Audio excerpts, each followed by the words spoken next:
నమస్తే, నేను మీ అశ్విని కుమార్.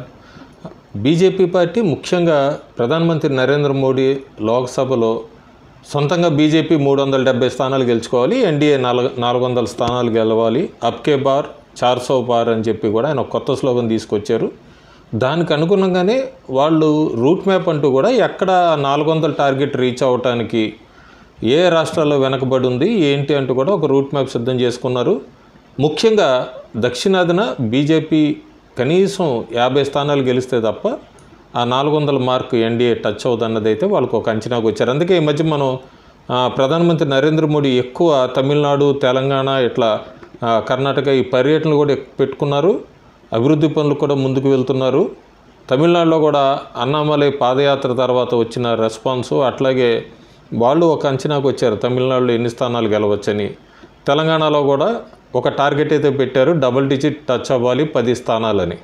2019లో దాదాపు దక్షిణాది 130 పార్లమెంట్ స్థానాల్లో బీజేపీ 29 స్థానాలు గెలుచుకుంది. కర్ణాటకలో 25, తెలంగాణలో 4, కేరళ, తమిళనాడు, పుదుచ్చేరి, అట్లాగే ఆంధ్రప్రదేశ్ ఇవన్నీ కూడా అసలు అకౌంట్ ఖాతానే ఓపెన్ చేయలేదు.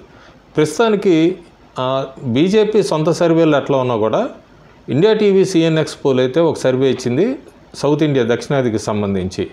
వాళ్ళు ఇచ్చిన నెంబర్ ముందు చెప్తాను, తర్వాత దాని మీద విశ్లేషిస్తాను. ఎందుకంటే వాళ్ళు దక్షిణాదిన 50 స్థానాలు ఖచ్చితంగా గెలవాలి 130లో అన్నది బీజేపీ టార్గెట్.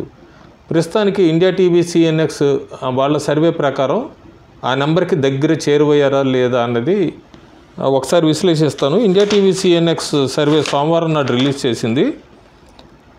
తమిళనాడులో 39 స్థానాలు ఉన్నాయి. 39 స్థానాల్లో డిఎంకే 20 గెలుస్తోంది. బీజేపీ మొట్టమొదటిసారిగా వీళ్ళ అంచనా ప్రకారం 4 పార్లమెంట్ స్థానాల్లో గెలవబోతోంది. ఏడీఎంకే 4, కాంగ్రెస్ 6, పీఎంకే 1, ఇంకా అదర్స్ 4. పుదుచ్చేరిలో ఒక్క స్థానం ఉంది, ఒక్క స్థానం బీజేపీ గెలుచుకుంటుందని చెప్తున్నారు. కర్ణాటకలో 28 స్థానాలు ఉంది, 28లో బీజేపీ 22, జేడీఎస్తో పొత్తుతో వెళ్తోంది బీజేపీ, జేడీఎస్ 2 గెలుచుకుంటుందని, కాంగ్రెస్ 4 స్థానాలు. తెలంగాణకు వచ్చేటప్పటికి బీజేపీ గతంలో 4 గెలిచింది, ఇప్పుడు 5 ఇస్తున్నారు వీళ్ళ ప్రొజెక్షను. కాంగ్రెస్ 9 స్థానాలు గెలుస్తుంది, బీఆర్ఎస్ 2 అని, ఎంఐఎం 1. ఇంకా ఆంధ్రప్రదేశ్లో 20 స్థానాలు ఉన్నాయి, వైఎస్ఆర్సీపీ 15 గెలుస్తుంది, టీడీపీ 10. కేరళలో 20 ఉన్నాయి, 20లో యునైటెడ్ డెమోక్రటిక్ ఫ్రంట్ అంటే కాంగ్రెస్ ఎలియన్స్ అంతా కూడా 11, LDF left democratic front 6, BJP 3 స్థానాలు గెలుస్తోందని. సో ఈ లెక్కలను చూసుకుంటే ఎన్డీఏ 130 స్థానాల్లో 37 స్థానాలు గెలుస్తుంది. అంటే కిందటిసారి 29 వచ్చినాయి, ఈసారి 8 స్థానాలు పెంచుకొని 37 స్థానాలు అనేది ఇండియా టీవీ సిఎన్ఎక్స్ ప్రొజెక్షన్ ఇస్తుంది. నేను కూడా నా పాత ఐటెంలు గత 2 రోజులుగా పెట్టిన తమిళనాడు మీద, కేరళ మీద, కేరళలో 3 స్థానాలు గెలుస్తుందని ఇచ్చాను నేను. అట్లాగే తమిళనాడులో అయితే నేను ప్రొజెక్షన్ 4 ఖచ్చితంగా గెలుస్తుంది, ఇంకో 3 ఎడ్జ్ ఉందని చెప్పాను. సౌత్ చెన్నై, సెంట్రల్ చెన్నై ఇవన్నీ కూడా 37 స్థానాలు ఇండియా టీవీ సిఎన్ఎక్స్ ఇస్తుంది. జీ మ్యాట్రిక్స్ అవి కూడా ఇస్తుంది, మ్యాట్రినేజ్ కూడా. 30 50 చేయాలన్నది బీజేపీ టార్గెట్. వాళ్ళ లెక్క కర్ణాటకలో 28 స్థానాలు గెలవాలి, తెలంగాణలో 9 నుంచి 10, తమిళనాడులో కూడా 9 నుంచి 10, అట్లాగే కేరళలో 3కి 3, పుదుచ్చేరి 1. ఆంధ్రప్రదేశ్లో మాత్రం ఇంకా ఎలియన్స్ గురించి టీడీపీ, జనసేన, బీజేపీ పొత్తులో వెళ్తారా వెళ్ళరా అన్నది క్లారిటీ రాలేదు. ఇంకా ప్రతిష్టంభన నడుస్తూనే ఉంది ఇరు పార్టీల మధ్య.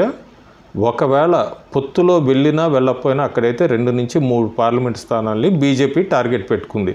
ఒకవేళ ఈ రేషియో అంతా కరెక్ట్ అయితే మాత్రం దక్షిణాదిన కూడా బీజేపీకి మొట్టమొదటిసారి 50 స్థానాలు దాటుతాయి. ప్రస్తుతానికి 2019 కన్నా కూడా టాలీ అయితే పెరుగుతుంది బీజేపీకి. కానీ వాళ్ళు అనుకున్నట్టు టార్గెట్ 50 అన్నారు 29, 2019లో 37, 38 దగ్గర ఈ సంఖ్య ఆగుతుంది అన్నది ఇండియా టీవీ సిఎన్ఎక్స్ తెలుపుతుంది.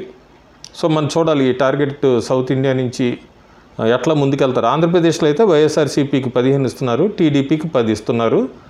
జాతీయ పార్టీలైన కాంగ్రెస్, బీజేపీకి అయితే అకౌంట్ ఓపెన్ చేయదని చెప్తుంది India TV CNX opinion poll. Thank you.